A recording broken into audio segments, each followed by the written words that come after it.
Hello YouTube, j'espère que vous allez bien. On se retrouve aujourd'hui dans une nouvelle vidéo parce que j'avais envie de vous parler de transition capillaire. J'espère que cette vidéo vous plaira et surtout qu'elle vous aidera. Je fais plein de bisous, je vous laisse tout de suite avec la suite de la vidéo. Bisous.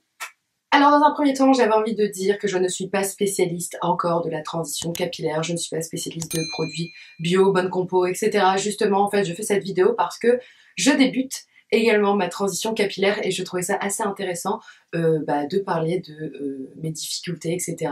ou mes réussites dans cette transition capillaire avec vous. Donc pour faire un petit récapitulatif de ce qui s'est passé dans mes cheveux, si vous suivez ma chaîne depuis longtemps, vous savez qu'au tout début de ma chaîne, j'avais les cheveux bordeaux très longs. Ensuite, ils ont été très rouges et assez courts, enfin plus longs que ce que j'ai maintenant, mais plus courts que ce que j'avais avant. Enfin bref. Ensuite, après le rouge, j'ai fait un petit peu des colorations un peu sel à mèche. J'essaierai de vous mettre quelques photos sur les côtés là. Donc après, j'ai fait un peu sel à mèche. Après, j'ai décidé de repasser au brun tie and dye très très blond en bas. Enfin, en bas. Quand on parle de en bas, on parle de ici jusqu'en bas. Voilà, qu'on s'entende bien. Donc là, mes cheveux étaient dans un état, vous vous doutez bien, catastrophique. C'est-à-dire que je n'avais plus aucune boucle dans mes cheveux. Mes cheveux étaient très fourchus, très cassants, très secs. Et à l'époque, j'utilisais encore des produits, des shampoings, des après-shampoings, etc. Pas très clean. Donc autant vous dire qu'en fait c'était un cache-misère. Je mettais des après-shampoings blindés de silicone pour cacher mes cheveux. J'avais l'impression qu'ils étaient en bonne santé, j'avais l'impression qu'ils étaient doux, mais en fait pas du tout. Le silicone va juste faire une gaine de plastique en fait autour de votre cheveu et totalement l'appauvrir de l'intérieur, mais vous aurez l'impression qu'il est beau. En fait c'est comme si vous aviez un mur de briques avec des trous et au lieu de remettre du béton vous mettiez je sais pas de la farine et de l'eau, vous voyez, comme ça pour combler un peu les trous. Alors oui, ça fait le job, pas longtemps, ça fait le job, mais donc voilà, un peu pour vous expliquer. Ensuite, ce qui s'est passé, c'est que j'en ai eu complètement marre d'avoir les cheveux morts en fait, et puis en plus ils poussaient plus parce que j'étais arrivée à la fin d'un cycle de cheveux, mes cheveux se cassaient en fait automatiquement dès qu'ils poussaient en fait, mes cheveux se cassaient à la fin. Donc du coup, mes cheveux ne poussaient plus, du coup j'ai décidé de tout couper. Donc ça c'était en octobre 2016, donc là vous voyez on a vachement avancé dans le temps. Octobre 2016 je me coupe les cheveux en carré et pareil je vous mettrai des photos. Donc là c'était ma couleur naturelle, donc mes cheveux allaient super bien, c'est-à-dire qu'elle me les a coupés et vraiment bam d'un coup mes boucles ont remonté, j'ai eu des boucles dans les cheveux, j'ai pas compris ce qui m'arrivait. Et je me suis dit bon je vais les laisser comme ça, je vais les laisser bruns avec ma couleur naturelle. Ce n'est pas du tout ce qui s'est passé, vous vous doutez bien que dans ma petite tête d'imbécile, je me suis dit non mais en fait le blond ça m'allait trop bien. Du coup j'ai juste fait un petit balayage au début et après je me suis dit non en fait le blond ça m'allait vraiment trop bien, je vais redevenir toute blonde.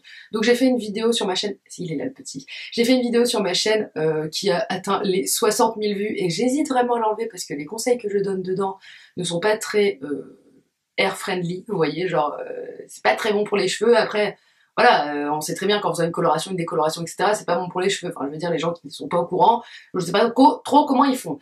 Mais du coup voilà, j'ai fait une vidéo sur ma chaîne où j'explique comment je suis passée de brun rouge à blond. Et là ça a été la catastrophe monumentale, donc je vous mets des petites photos un peu ici de mes cheveux, ça a été catastrophique, c'est-à-dire que mes cheveux ont été secs. Jusqu'à aujourd'hui, ils sont encore élastiques, donc je garde des séquelles sur mes cheveux de cette connerie monumentale. Entre deux, j'ai été en vacances, donc piscine, mer, tout ça. Mon blond s'est transformé en blond verdâtre jaunâtre dégueulasse, et je me suis dit, quitte à ce que ce soit moche, autant que ce soit marrant. Donc j'ai fait une première coloration rose fluo, ensuite je suis passée à violet, et ensuite de plus en plus, j'ai essayé de revenir vers un brun, donc qui était ma couleur naturelle.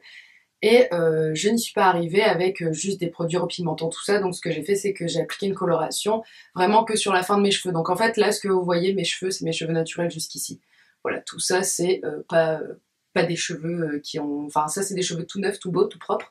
Et ça, c'est des cheveux qui ont subi coloration, décoloration, tout ce que vous voulez. Mais ça va, hein, regardez, j'arrive à les garder à peu près potables. Donc voilà. Donc c'est pour ça que je voulais faire une transition capillaire parce qu'en fait j'en avais marre de juste mettre mon argent dans des produits de merde, clairement, des produits qui m'agressaient le cuir chevelu, qui m'agressaient le cheveu, qui faisaient semblant que mes cheveux étaient beaux. J'en avais marre d'écouter les belles promesses des marques qui nous disent réparer vos cheveux en 3 shampoings alors que techniquement un shampoing est fait pour juste laver et en plus on ne répare pas un cheveu cassé. Donc voilà, j'en ai eu un peu marre et puis je suis tombée sur des chaînes de naturalistas. Donc naturalistas, c'est des filles qui font en fait, comment vous expliquer, c'est des blogueuses de produits naturels. Voilà. Et je suis tombée sur la chaîne en premier de la petite Gabi. Donc elle m'a vraiment sauvé ma vie. Je vous mettrai sa chaîne en barre d'infos. C'est une experte dans les cheveux bouclés. Elle utilise que des produits naturels pour ses cheveux. Elle fait plein de recettes, elle fait plein de trucs. Enfin, vraiment cette meuf, je l'adore. J'adore en plus son franc-parler. J'adore vraiment cette meuf. Et du coup, je vous mettrai tout ça en barre d'infos. J'ai compris plein de choses avec elle. Donc, je connaissais déjà la structure d'un cheveu. Je connaissais déjà comment un cheveu fonctionnait. Je connaissais plein de choses. Mais en fait, que quelqu'un vous le dise et que quelqu'un vous dise Cocotte, ce que tu fais, c'est de la merde. Là, vous vous dites ah, ouais, on va peut-être y réfléchir à deux fois. Donc maintenant du coup je vais pouvoir vous expliquer point par point ce qui a fait que maintenant j'arrive à avoir une routine naturelle pour mes cheveux. Donc dans un premier temps je vous conseille juste de changer votre shampoing après shampoing et de n'utiliser que ça. Donc moi en ce moment j'utilise le shampoing pardon de la marque Santé. Donc c'est le Repair Shampoo qui est bio, qui est cruelty free, qui est pas vegan il me semble, celui-ci n'est pas vegan. Mais en tout cas il est bio, il est cruelty free, il est sans silicone. Un shampoing, c'est un peu normal. Donc c'est de la marque Santé. Donc la marque Santé vient d'être achetée par L'Oréal, donc ce qui est vraiment pas cool du tout pour nous parce que clairement j'ai pas envie de donner mon argent à L'Oréal, donc je pense que c'est le premier et le dernier flacon que j'achèterai. Donc pour 950 ml, vous en avez pour 8 €, donc autant dire absolument rien. Alors ça c'est pareil, c'est qu'il y a une copine qui a essayé un shampoing bio, naturel, que je lui avais conseillé. Alors oui, un shampoing naturel et bio, avec une bonne compo, etc., formulé sans toutes les conneries qu'il y a dans vos shampoings habituels, ne va pas vous faire des cheveux siliconés, ne va pas vous faire des cheveux comme à la télé. Ça va juste laver vos cheveux. C'est-à-dire que, oui, vous allez avoir des cheveux de merde au début. C'est bien ce qu'il faut se dire, en fait, dans une transition capillaire, c'est qu'au début, vos cheveux vont être dégueulasses, vont être moches. Mais ça, c'est ce que vous avez fait à vos cheveux, et c'est ce à quoi vos cheveux ressemblent pour du vrai. C'est-à-dire que sans silicone, sans toute connerie, voilà à quoi vos cheveux ressemblent. Et c'est là que vous vous rendez compte de l'ampleur des dégâts. Et moi, c'est comme ça que je me suis rendu compte. C'est quand j'ai arrêté toutes mes conneries dans mes cheveux et quand j'ai arrêté vraiment tous les produits de l'industrie pétrochimique, etc., que je me suis rendu compte à quel point j'avais fait du mal à mes cheveux. Et vraiment, je sais que c'est dur au début, c'est vraiment très dur, c'est très difficile. Moi, il y a encore quelques semaines, je postais des commentaires sur Instagram à des naturalistas, je leur disais mais c'est pas possible, mais je m'en sortirai jamais, j'y arriverai jamais, mes cheveux sont moches. Et encore aujourd'hui, par exemple là aujourd'hui, mes cheveux je les ai juste laissés sécher à l'air libre, j'ai absolument pas appliqué de trucs coiffants ou quoi après, ça va. Mais il y a des jours où c'est moche, juste moche, et que mes cheveux n'ont pas envie, et que mes cheveux ont encore les séquelles de ce que je leur ai fait. Donc ça, faut bien vous le dire aussi, c'est que vous allez passer par une phase où vos cheveux vont être très laids pendant très longtemps. Mais il faut continuer, garder le cap. Donc voilà, mon petit shampoing, c'est celui de chez Santé, et j'en suis vraiment super contente. Il lave super bien les cheveux, c'est absolument tout ce qu'on lui demande. L'odeur, alors l'odeur, comment vous expliquer? Alors c'est Ginkgo bio et olive. Ça ne sent pas du tout l'olive, c'est-à-dire que ça sent un peu le yaourt. Comment vous expliquer? C'est le yaourt, mais vous savez, un peu sucré. Ouais, ça sent vraiment ça en fait. C'est peut-être le yaourt à boire, vous voyez? Ouais, c'est ça, le yop. Le yop un petit peu à la vanille, là. Ça sent exactement ça, ça sent le yop. Et moi j'aime bien l'odeur.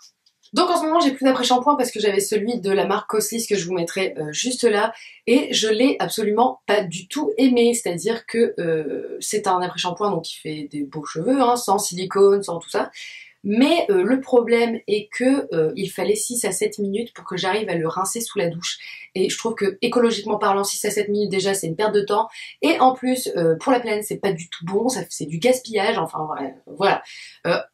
Soit dit en passant, la marque aussi c'est une marque bio, vegan, cruelty free et fabriquée en France, donc si ça va bien pour vos cheveux, vous pouvez l'acheter, je vous mettrai des liens en barre d'infos parce que leurs produits sont pas nuls non plus, je pense que c'était un problème dû à mes cheveux, parce qu'ils étaient très abîmés, mais du coup en ce moment j'utilise le masque capillaire que je vous ai montré dans une autre vidéo que je vous mettrai juste là, c'est le masque capillaire de chez Aromazone, et ce masque c'est juste une bombe, c'est-à-dire que ça me fait des cheveux siliconés, je mets bien de grands guillemets comme ça parce qu'il n'y a absolument pas de silicone dedans. C'est juste une tuerie, c'est-à-dire que ça me fait des cheveux magnifiques, vraiment magnifiques. Donc voilà, je pense que dans un premier temps, c'est déjà bien juste de changer son shampoing et son après-shampoing. Et bien sûr, quand je vous dis juste son shampoing et son après-shampoing, vous ne faites que ça. Vous ne mettez pas de mousse coiffante, de gel coiffant, de je sais pas quoi après la douche. C'est-à-dire que juste on fait ça. Voilà, dans un premier temps. Dans un second temps, on oublie le sèche-cheveux, sauf si vous en avez un qui fonctionne sur air froid. Pareil, je vous mettrai une vidéo dans la barre d'infos qui vous explique l'impact du sèche-cheveux sur les cheveux. Donc voilà, sauf si vous en avez un qui est sur air froid, là vous pouvez l'utiliser, mais sinon on oublie le fer à lisser, on oublie le fer à friser, on oublie toute source de chaleur sur ses cheveux. C'est-à-dire que même pour une fois, c'est mort. C'est-à-dire que ça brûle votre cheveu. Oubliez le fer à lisser, oubliez le sèche-cheveux. Et je sais que c'est extrêmement difficile parce que, par exemple, moi, il y a encore quelques mois, je me bouclais les cheveux tous les jours. C'est-à-dire que, enfin pas tous les jours, mais je veux dire, je me lavais les cheveux, je me séchais les cheveux au sèche-cheveux, je me bouclais les cheveux. Et je ne sortais pas avec juste ma touffe comme ça sur ma tête. Jamais de la vie, parce que mes cheveux étaient très moches. Donc, voilà. Mais déjà, vous oubliez le sèche-cheveux, vous oubliez le lisseur, vous oubliez les shampoings et les après-shampoings de grande surface et de merde. Et donc oui, là vous allez avoir des cheveux dégueulasses, effectivement. Ils vont pas être... vous allez pas en être fiers tout de suite, on va dire. Et ensuite vient les produits coiffants, parce que moi c'est vraiment ce qui m'a aidé dans ma transition, parce que garder des cheveux dégueulasses, juste tels Hagrid sur la tête, c'était juste pas possible. C'est-à-dire que je n'aurais pas pu faire ma transition sans des produits coiffants, parce que je trouve ça juste horrible d'avoir des cheveux comme ça mousseux là qui sont en l'air là sur ma tête, horrible.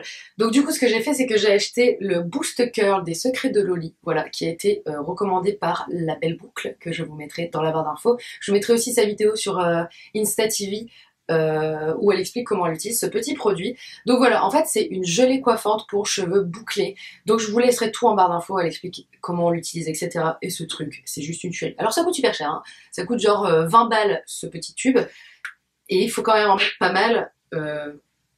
Oh mais ça sent déjà trop bon. Les packaging ont changé, donc vous le trouverez plus sous ce packaging, mais bon, c'est exactement la même chose. C'est une gelée capillaire que vraiment j'adore, qui va venir hydrater, coiffer, elle va tout faire cette gelée. Elle va vraiment tout faire. Après, je vous mens pas qu'il y a des jours où mes cheveux n'ont juste pas envie. C'est-à-dire que j'ai beau mettre ça, j'ai beau faire tout ce que je veux, mes cheveux ne veulent pas. Ils ne veulent pas et ils ne voudront pas. Donc dernier conseil, et ça c'est pour la nuit, c'est-à-dire que la nuit, vos cheveux vont frotter à votre housse d'oreiller, et en fait c'est pas bon du tout que vos cheveux frottent toute la nuit comme ça contre du coton ou contre du polyester souvent. Donc ce qu'il faut faire, c'est que moi j'ai pas encore investi dans une thé d'oreiller en satin parce que c'est pas très cher, hein, je vous mettrai en barre d'infos, c'est pas très cher, mais je ne sais pas pourquoi je l'ai toujours pas fait. Ce que je fais, c'est que je remonte mes cheveux comme ça en palmier sur ma tête avec un élastique. Je vous montrerai, bon je fais ça un peu mieux que là, hein. Je vous montrerai, vous savez, c'est les petits élastiques comme ça en plastique qui ne font pas de marque dans les cheveux et qui n'abîment pas les cheveux. Je les remonte en ananas comme ça et je mets un turban autour de ma tête en satin.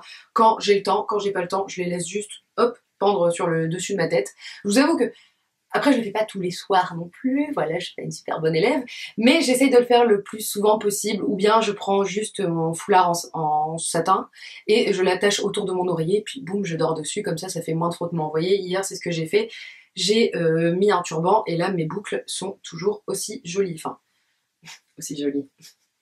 J'ai rien mis dedans, donc c'est vrai qu'elles sont moins belles que d'habitude.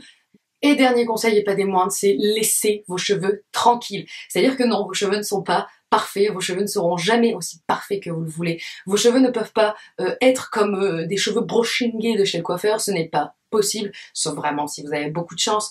Mais je veux dire, il va pleuvoir, effectivement, vos cheveux vont être moches, il va faire trop chaud, vos cheveux vont être moches, il va faire trop froid, vos cheveux vont être moches. Il y a des jours où vos cheveux vont être moches, il y a des jours où vos cheveux vont être super beaux. Voilà, laissez vos cheveux tranquilles, c'est pas parce que un jour ils sont pas beaux que vous avez les cheveux pourris. Voilà. C'est le dernier conseil que j'ai à vous donner, acceptez vos cheveux, en fait. C'est ça le plus important, c'est que souvent on fantasme sur les cheveux des autres, où voilà, moi j'adorerais avoir les cheveux, vous savez, un peu lisses, avec juste quelques ondulations au bout, très très longs déjà, très épais, très tout ça, mais non, c'est pas ce que j'ai, et ça ne sert à rien d'essayer d'avoir ce qu'on n'a pas, parce qu'au final vous tuez vos cheveux, en fait, à juste les brushinguer, les coiffer dans tous les sens. Non, on arrête ça tout de suite. Donc voilà les filles, j'espère que cette vidéo vous aura plu et surtout qu'elle vous aura aidé. N'hésitez pas à mettre dans les commentaires vos petits conseils si vous êtes en transition, si vous avez fini votre transition ou si vous aimeriez commencer une transition. Voilà, je n'ai pas donné des conseils de fou, je suis moi-même déjà en transition. Donc voilà, j'espère quand même que ça vous aura aidé et n'hésitez pas à partager dans les commentaires. Moi j'adore parler avec vous dans les commentaires et on se retrouve bientôt dans une autre vidéo. Bye!